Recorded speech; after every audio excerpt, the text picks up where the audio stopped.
Hi, I'm Paul J. Welcome to theAnalysis-news. Please don't forget the donate button, subscribe, and share. And in a few seconds, we'll be back with part 2 of my conversation with Bob Smith, the former Washington correspondent for the New York Times. We're going to be talking about his book, Suppressed: Confessions of a Former New York Times Washington Correspondent.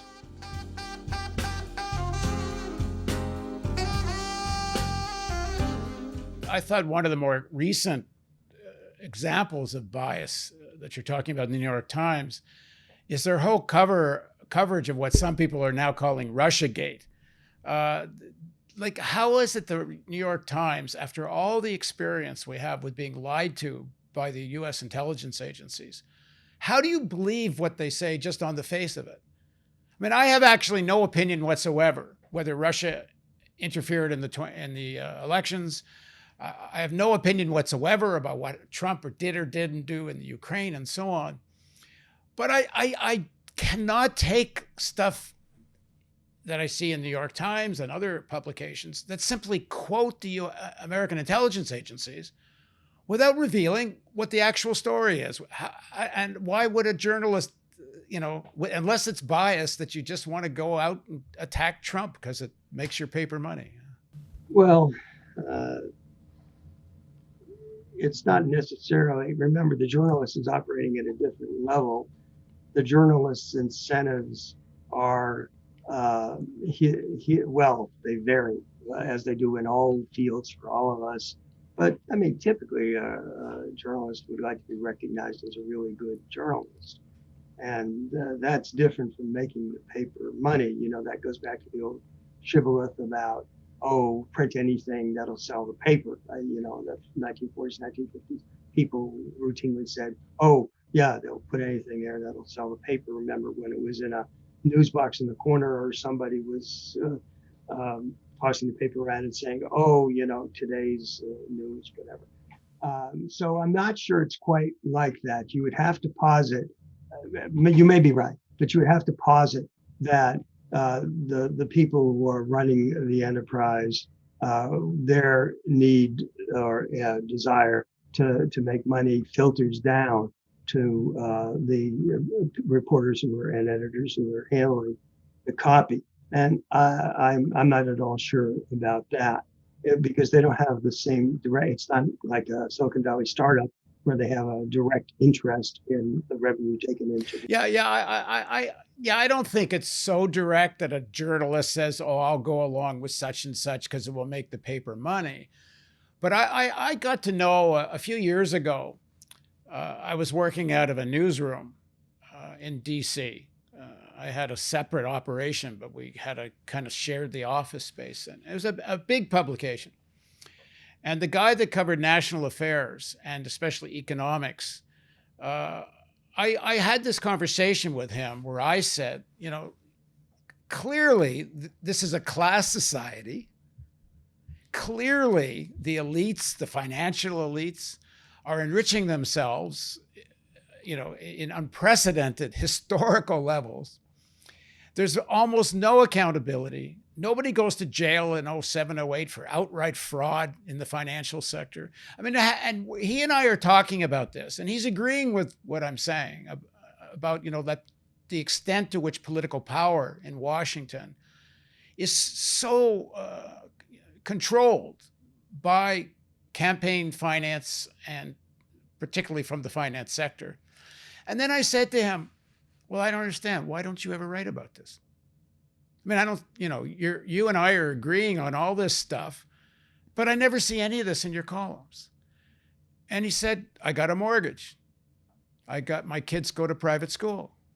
He says, if I don't stay within a certain lane of what I report on, and I, what I was saying, he didn't have to give his opinion. And there's many ways this is, fact-based reporting would have made these points without making it an opinionated piece.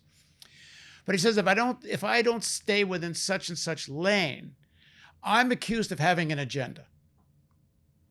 Today, he'd be welcomed for having an agenda if it were the right agenda. Exactly. If it's the same agenda as the publication, yeah. But there's also a sort of acculturation of ownership by the source, so to speak, I think of it, that took place that wasn't exactly what you're describing, but had a parallel effect. It's in the book.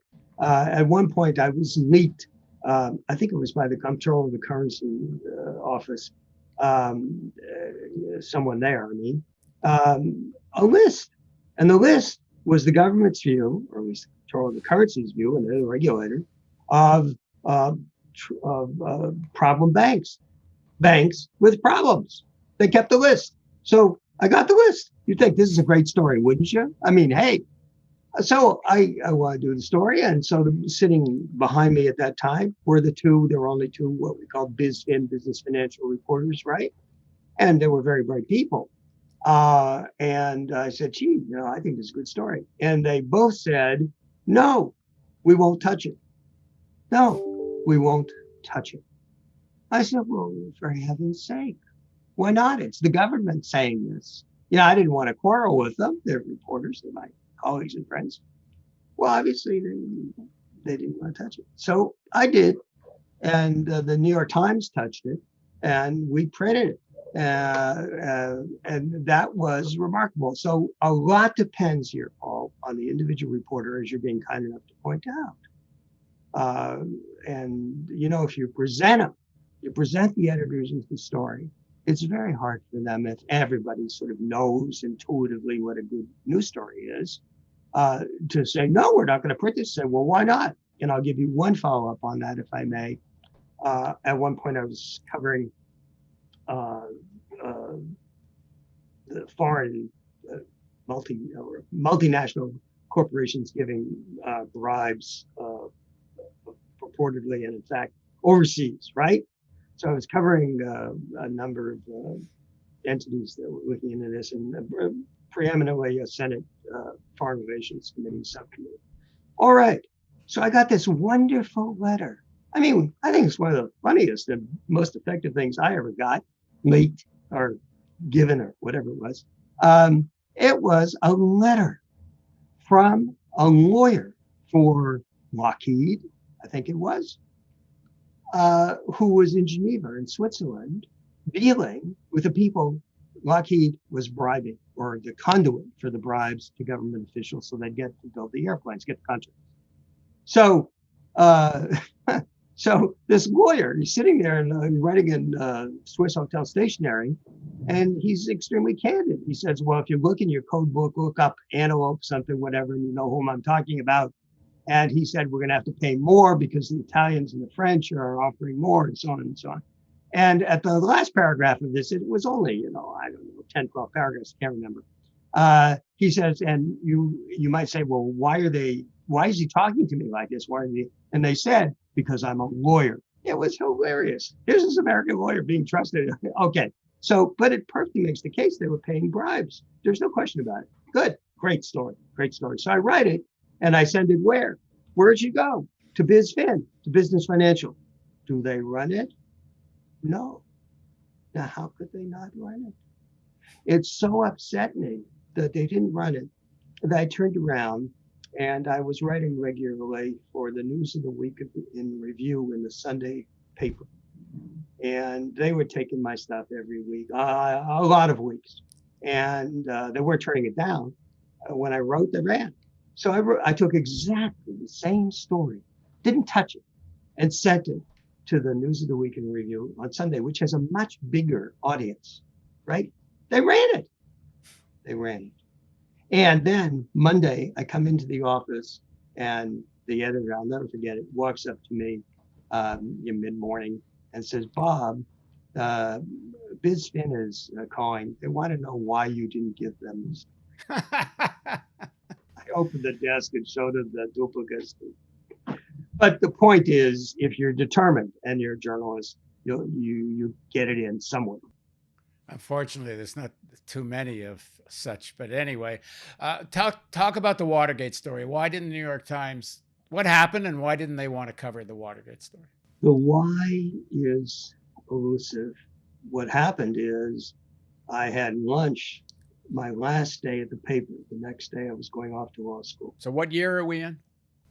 1972.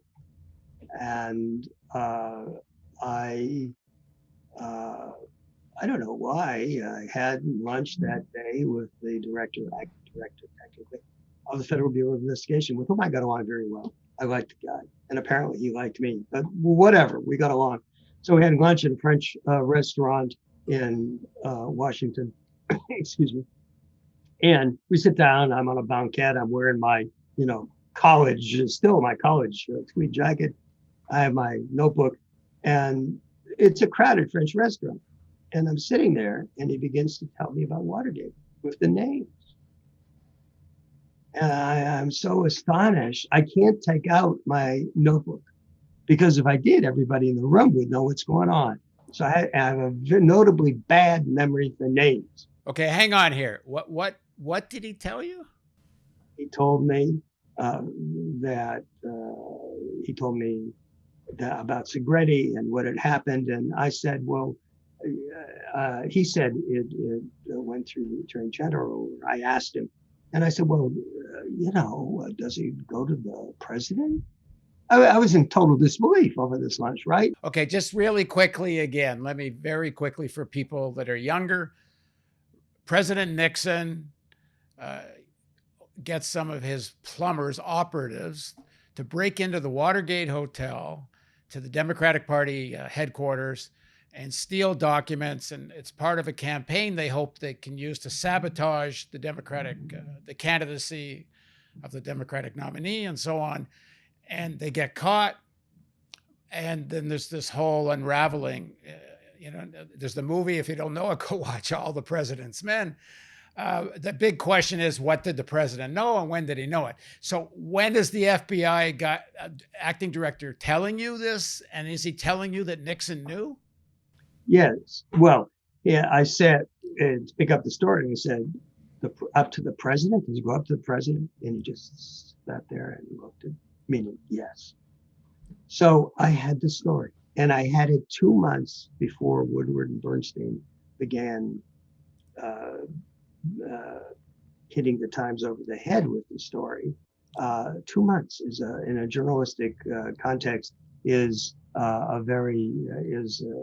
a remarkable amount of time. So I ran back to the Times Bureau, grabbed the news editor, Bob Phelps, put him in his office, taped up a sign that said, "Do not disturb," started a recording machine so I could give him the tape after I debriefed myself since I'd be leaving, and gave him a notebook and pen and said, "Listen, here's what happened." And I don't know how long the briefing, a half hour, 40 minutes, whatever. I told him everything I knew.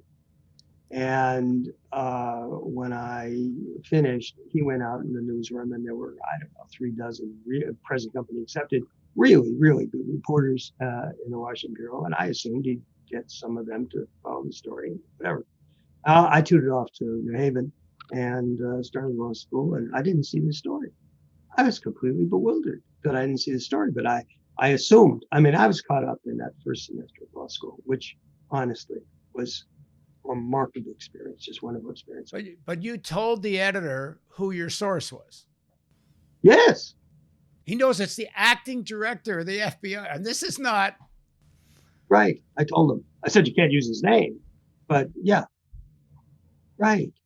And but I assume people always say, well, why didn't you do something?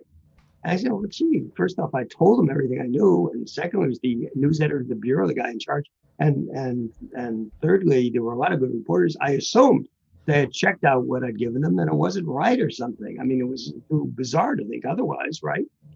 And then Woodward and Bernstein started superbly doing their stuff, and the Times called me. Can't remember anymore, October, November, whatever, somewhere in there, and said, please come back. And I considered it. I said, give me a day and think it over. I know this sounds a bit odd, but it's a part of my personality that I sort of focus on one thing at a time. I want to be a really good mediator. I want to be my best kind of reporter I can be, sort of thing. So I was caught up in law school and just loving it and so impressed by what I was learning. That thought about it, and they said, listen, we'll pay for it. You're coming back, we'll pay for you going back to Yale a year from now. Try to arrange with law school, go ahead and try to arrange going back in a year, they'll understand. And I said, no, I'm in the middle of an amazing experience. I don't want to do it. You've got lots of good reporters. But they wanted you to come back now to cover Watergate. Is that what the point was? Yes. And did they ever explain to you what the hell happened? Did you ever find out what happened? Right. Well, just to finish that story, I said, I'll do something for you. I'll call my source, because they didn't know, they weren't the editor. And I'll try to see if I can get some more for you. And I called Pat, the FBI director, acting director, and he didn't return my call. And I have a whole theory about what happened there. But to answer your question directly, years later, the editor I've given the story to called me and about something else, and I said to him, please, life is short. Why didn't you use this story? I mean, he was a superb editor. Before that, I got to be news editor of the Times Washington Bureau. I mean, how could this happen? And he said, I don't know. I said, what do you mean you don't know? How can you not know? He said, well, I made a mistake. I said, well, yeah, but come on, it's not credible. What happened? What happened? He said, I don't know. Would you like me to take a truth serum? And I said, if it would help, yeah. Yeah, really? Really. So the answer is, I don't know. Jesus. He's got to be covering up. He has to run it up the flagpole of the hierarchy, and they told him shut it down. It's not, there's no other explanation. I have a whole chapter in the book where I'm like a trial lawyer, presenting the facts on both sides and saying to the reader, what do you think? And most people, I suppose, come to your sort of conclusion. I don't know. I haven't done a survey. But the other thing you should be aware of. No, I won't go there. No, go ahead. Go there. Go there. Well, I mean, it's in the book.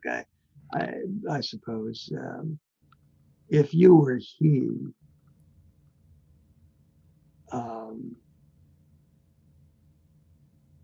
how would you make the determination as to whether to give that story to others to chase or not? How would you do that? If you're asking me, there's only two answers. One of two answers. You assign it, you do your job and you assign it to some journalists, or you go to your boss and you cover your ass. And if the boss says bury it, then you bury it, and you never acknowledge you were told to bury it, because if you, I'm assuming the guy was still working there when he told you this. So. Oh, you mean when I asked him what did you do? Take the truth serum? No, he was no longer working there. He got on to become the chief editor of the Boston Globe, and then he retired, and then he wrote an autobiography about something about his relationship to God and to the New York Times, and I forgot the name of the book actually. But if you're really interested in the topic, I think I was in England. I was running the commercial mediation circuit there, that part of the institution, and teaching mediation at Oxford. I was asked by somebody who had gotten a hold of a part of the story. They were doing a film in Hollywood and wanted me to be an advisor. And I said, to myself, hey, I have made a promise and a commitment here to the FBI director. Now he's dead. Now, does that commitment continue? And I called the general counsel of the New York Times, a fellow lawyer, and I said, here's what happened in detail. I was, at the time, I remember I was in Oxford, and I said, am I free to now tell the story? Can I talk to these people or not? Or does my obligation, my duty of confidentiality to the FBI director continue? What do you think? And he said, it continues. I said, well, I guess you're right. So I didn't say anything. And then when my editor called in terms of his book, he wanted to write this in his book.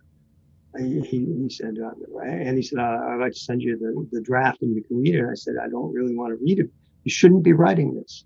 I gave you this with a promise of confidentiality to the director of the FBI, and you're breaching it, and you shouldn't breach it. And he said, well, he's dead. I said, so what? His family's alive. I mean, we had this conversation. I just disagreed with it. But he went ahead and did what he wanted to do. And he said I'd given him the story and he had done nothing with it. This isn't just my saying this. He said it as well. He confirmed it. Now, can you imagine that circumstance? Not me. I can't imagine that he just buried it himself. I just can't imagine it. To me, that story goes up to the level of the ownership. And they make the call. That's too big a story not to work its way up the chain of command. Well, maybe. I don't know the facts. And no, I don't either. So we can speculate, but it's hard. It's hard to believe. It's hard to fathom because it's at a time where the Vietnam War is still on, right? It's at a time when such a story would be seen to do what it did, blow up the presidency, and the historic political weight of what that story meant. Let me put it a different way. I'm trying to proceed fairly and carefully here, and honestly. Suppose you were an editor or executive or whatever at the paper, and suppose you thought you had very, very good sources, or more likely very good source, very highly placed. And you went to the source with whom you regularly and routinely dealt, and said, is it true? And suppose the source said, no, the president didn't do any such thing. This is nonsense. Well, then there's another story. Then it's the reverse of Judy Miller. Okay, then the other story then is, why is the acting director of the FBI trying to sabotage the president of the United States? It's either the director's right or he's lying to the New York Times journalist to sabotage Nixon, which is a story all by itself. Right, except that I pledged confidentiality to the FBI director. No, you'd have to go at the story through some other sources. You'd have to something, you know. That's right. You would. Yeah, but isn't it remarkable? Well, I think there's something almost, I can't say similar, but there's something kind of like this going on now, where the media and at the very senior levels are not covering a story, to my mind, that's in plain sight, almost not covering it. And that's to do with the events of January 6th. And I'll just give you my theory on this and try this out on you in the last minutes here. On January 4th, 2 days before what's being called an insurrection, whatever you want to call it, a whack of people led by some crazies actually go into the Congress. But I think that what happened on the 6th is the second or third act of a failed coup attempt.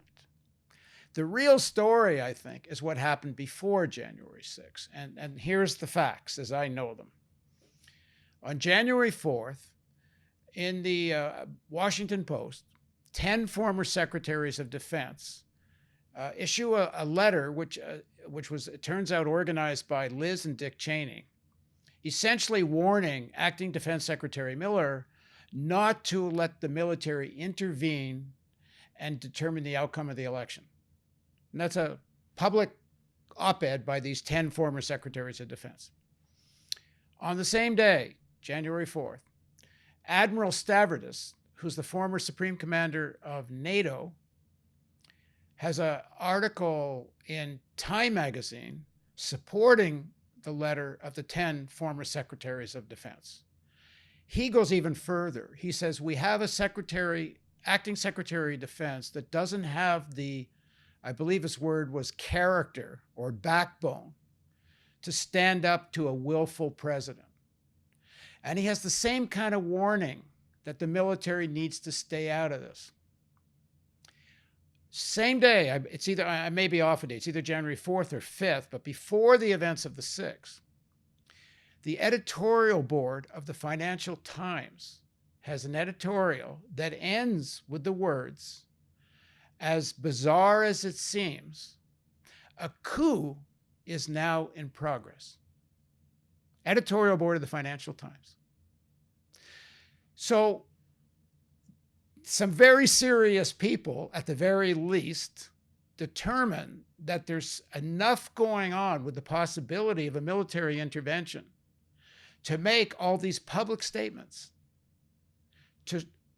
to fend it off. Now, what happens is the chairman of the Joint Chiefs, the leaders of the Army, and I believe the Navy or the Air Force, anyway, two of the senior leaders come out very publicly saying the military will not get involved. And and it seems pretty clear what happened is the military leadership also told Miller, we are not going to do this. And this attempted, what looks to me like attempted coup, fizzles out. The armed forces refuse to do, if in fact, now apparently there's also reporting in both the New York Times and the Washington Post, that part of what sparked Cheney, the two Cheneys, to get this letter going was that there had been open conversations in the White House about the using the armed forces to intervene and keep Trump in a president and call a new election. There was open conversations in the White House about it, which is the thing that really sparked the letter, plus Trump's phone call to the governor of Georgia. In fact, in Admiral Stavridis's article in Time magazine, everything I'm talking about is in mainstream press, so nothing I'm saying so far is speculative. I'm just repeating what's in these publications. Stavridis says that when the 10 secretaries of defense heard that Trump called the governor and asked him to reverse the decision on who won in Georgia, quote, a chill must have gone down their spines, meaning these 10 secretaries of defense. So some very serious people think that a coup was in progress. I don't think it's a big leap now for me to say that this storming of Congress was supposed to be the excuse for the military to come in and declare a state of emergency, which the leaders of the military refused to do. So it's a failed coup attempt. But when you read the media now, and you read almost all the publications now, it's all about the day of January 6th. There's almost no reporting on all of this that led up to it. And I find it bizarre that the Times, the Post, all these people know they were doing the reporting. What can I say? I don't know the facts, but somebody should get them. That is to say, I've heard you say that there are, and I believe you, that have all been printed in mainstream media, but no one's made the connections you have. I can't say nobody. There's a couple of other columnist types. There's a few people that have talked about it. You know, it's not like I'm the only one. Well, there was a woman in Politico. Geez, I wish I could remember her name. She was involved in some of the Mueller investigation in some form. But she made this point. There's a few others. I'm not the only one saying this, but all the focus is on the events of that day. And then Stavridis had a fascinating piece 2 weeks later in Time magazine, where he talked about the extent to which the military, both active duty and retired, were involved in the events of January 6th. And he gave a very interesting statistic. He said that of the people being investigated by the FBI, 14% of the people being investigated are either active duty or retired military. And he says that's when only 8% of the population are active duty or retired military. And then he goes on. Those weren't necessarily military leaders, generals, admirals, whatever. Those No, not at all. Served in Iraq and whatever. But then the rest of the article is the extent to which there has been recruitment of openly not pro-Nazi, religious extremist, white nationalist, and the extent to which that exists within the US military. And in the article, he calls for purging those people from the military. Now, I don't think this is an accident that it's a week and a half, 2 weeks after the events of January 6th, that this is what he writes. But also, I don't see. Well, why haven't I, forgive me, Paul, but why haven't I seen any press follow up? That's my question. I, That's my question. It's in time. I'll send you anybody wants the links. I'll put my article back up again. It has all the links to the press where these stories appeared, and just look up Admiral Stavridis and Time Magazine and so on. But I've got all the links in my piece. Serving admiral, is he retired? It's very interesting who he is now. He's retired, and he's one of the most senior executives of the Carlyle Group. What's the Carlyle Group? Oh, one of the biggest hedge fund venture capital funds, which has enormous investments in the military sector. I'd like to see somebody do a piece about all this. Yeah. Okay. Now, I pitched it.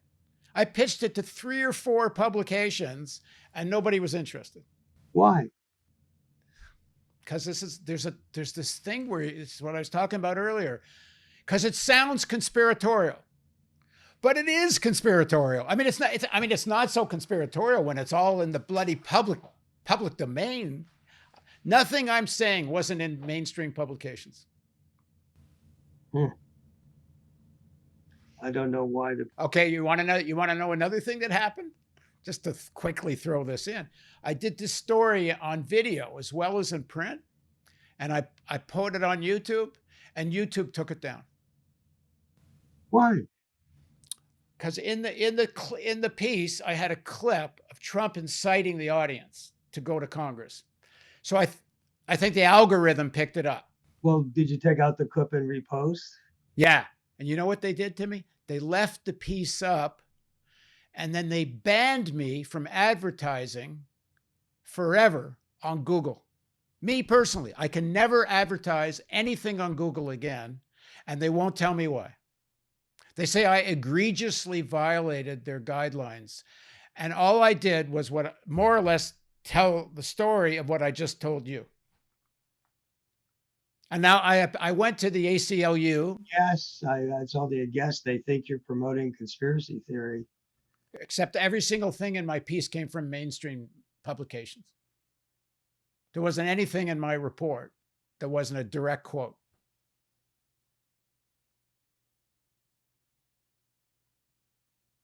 I know. I know. I don't know. What can you say? But I'll send you the stuff.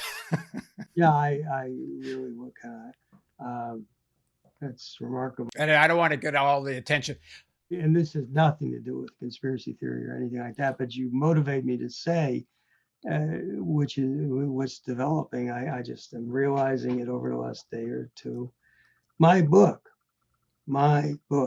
which is not a conspiracy book or anything, not a conspiracy book or anything like that. It's not incendiary. It's just historical and analytic. It's about journalism and about the country's division and journalism's role in it, and about the way the press truly works and how the sausage is made. Okay. Mainstream media are not reviewing the book, even though Kirkus and Publishers Weekly, or they haven't yet, Kirkus and Publishers Weekly, the two main reviewing organizations, have well reviewed the book. Although the book has 5 stars on Amazon and all the rest. Yeah, I'd really encourage people to read the book. I think it's very important. And there's so much in the book that is in itself a news story. Like the Watergate story should be a news story. And it's a reflection of these, these people, they want to stay in their lanes. Well, I can tell you I've been in very frequent correspondence with the book reviewers at the Washington Post, and they've never picked the book up, reviewed the book. I mean, and certainly the New York Times has not, but I didn't expect them to. I thought maybe the Wall Street Journal would, but and it doesn't appear, thank God, to have anything to do with the quality of the book. So, you know, fortunately, there are a lot of outlets. We live in a digital age, and we'll see. But it is remarkable to me that this is occurring. Well, you're like a whistleblower, and I guess they don't whistleblowers from inside their own group. Perhaps, or you know, let's be concrete and thoroughgoing and honest. The New York Times has a great deal of power, and the New York Times Book Review has a great deal of power. And one would have to be foolhardy, more foolhardy than I am, not to understand this. I knew this before I wrote the book. So there you are, but I'm determined to get the message, the main messages of the book out one way or the other. And happily, we live in an environment now where that's possible. I'll tell you one last thing. Margaret Sullivan is the media reporter or columnist, I guess, for the Washington Post. And in an email to me, she said the book was a very engaging read. I had sent her a copy of the book, but not a word about the book has appeared in the Washington Post. Hmm. So in any event, enough of my own current circumstances. But in a way, perhaps they fit with some of what you've been kind enough to say. I don't know. All right. Well, I encourage people to get the book. Suppressed Confessions of a Former New York Times Washington Correspondent. There you go. It's everywhere. I mean, that's to say it's Amazon and Barnes and Noble and in your local bookstore. And now around the world through Amazon. All right. Well, thanks very much for joining me today, Bob. Thanks so much. I really appreciate it, Paul. Thanks again for joining us on theAnalysis-news. Again, please don't forget the donate button. We can't do this without your support. And also very important, the subscribe to the email list. And also maybe even more important, please share all the Analysis.news stories. Growing our audience is perhaps the biggest help you can give us.